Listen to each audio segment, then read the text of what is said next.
மீன ராசி அந்த மீன லக்னம் சார்ந்த நபர்களுக்கு குடுக்கல் வாங்கல்ல ரொம்ப கவனமா இருக்கும். ரொம்ப கோவப்படுவாங்க. சனி வக்கரமா ராசி லக்னத்துல உட்காரும் பொழுது நம்ம யாரை பார்க்குறோமோ அவங்க உடனடியாக ஆமான்னு சொல்லுவாங்க, அப்புறம் வேணான்னு சொல்லுவாங்க. அவங்க மைண்டு மனசு நிலையாகவே இருக்காது. அவ்வளோ கோவத்தை பார்க்கக்கூடிய ஒரு மனிதர்களை இன்றைய நாள் நீங்க சந்திப்பீங்க. ஏன்னா சனி வக்கர பார்வை இருக்கிறதுனால நீங்க யாரை பார்க்குறீங்களோ அவர்கள் மூலியமா நமக்கு டென்ஷன் கொடுக்கும். ஸோ இந்த நாள் என்ன பண்ணும், ஆஞ்சநேயர் வழிபாடு செய்து எந்த காரியத்தை தொடங்கும் பொழுது ஏற்றம் கொடுக்கும். ஒருவேளை ஜாதகத்திலேயே உங்களுக்கு சனி வக்கரமா இருந்ததுன்னா இந்த நாள் கண்டிப்பாக ஒரு அருமையான வீடு வாங்குவீங்க.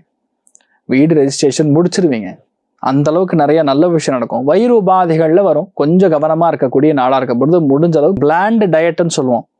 அதாவது எந்த அளவுக்கு நீங்க இளநீர் சாப்பிட்றீங்களோ, எந்த அளவுக்கு நீங்க கர்ட் ரைஸ் அதாவது தயிர் சாதத்தை எடுத்துக்கிறீங்களோ அந்த அளவுக்கு நல்லா இருக்கும். முக்கியமான மாற்றங்கள் வருவதற்கு முன்னாடி இது கரெக்டா இல்லையான்னு ஒரு தடவை ஜாதகத்துல செக் பண்ணிட்டு அதுக்கப்புறம் இறங்குவது நல்லது. நீங்கள் வழிபாடு செய்ய வேண்டிய தெய்வம், முக்கியமான தெய்வங்கள்ல இன்றைய நாள் அகிலாண்டேஸ்வரி அம்மன் வழிபாடு ஏற்றத்தை கொடுப்பாள். ராசியா நிறம் வெள்ளை நிறம்.